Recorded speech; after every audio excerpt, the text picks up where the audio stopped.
రాష్ట్రంలో పాలన పడకేసింది. వరి ధాన్యం కొనుగోలు చేయటంలో పాలకులు నిర్లక్ష్యం వహిస్తున్నారు. నకిలీ విత్తనాలు జోరుగా సప్లై జరుగుతోంది. నకిలీ విత్తనాలు సరఫరా జరుగుతున్న చేష్టలుడికి చూస్తున్నారు.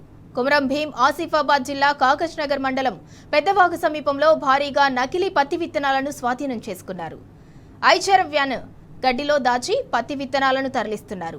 20 క్వింటాల పత్తి విత్తనాలు స్వాధీనం చేసుకున్నామని ఆసిఫాబాద్ ఎస్పీ డివి శ్రీనివాసరావు తెలిపారు. వీటి విలువ 60 లక్షల రూపాయలుంటుందని పేర్కొన్నారు. ముగ్గురిపై కేసు నమోదు చేశామని వివరించారు.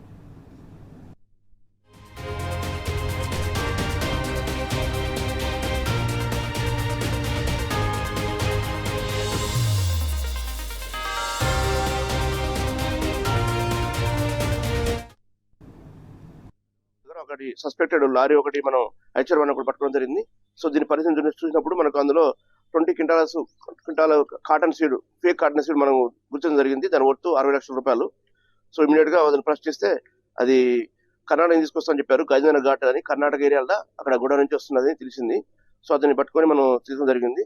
సో ఇతను ముఖ్యంగా అతని పేరు మెయిన్ ఎక్కువ వచ్చేసి కొత్తపల్లి శివారెడ్డి అని ఇతను ఇక్కడ లోకల్ కాకినాడ ఉంటాడు. ఈయన అక్కడ తెప్పిస్తున్నాడు. సో దాంతోపాటు ఒక డ్రైవర్ లక్ష్మణ్ అని చెప్పి హెచ్ఎన్ డ్రైవరు, దాంతోపాటు సంతోష్ అని ఒక వ్యక్తి ఉన్నాడు. సో మొత్తానికి మూల కారణం ఒక A4 ఇప్పుడు అప్స్టాండింగ్ ఉన్నాడు. ఆయన పేరు వేణుగోపాల్ రెడ్డి. ఈయన సిరిసిల్ల ప్రాంతానికి చెందిన వ్యక్తి.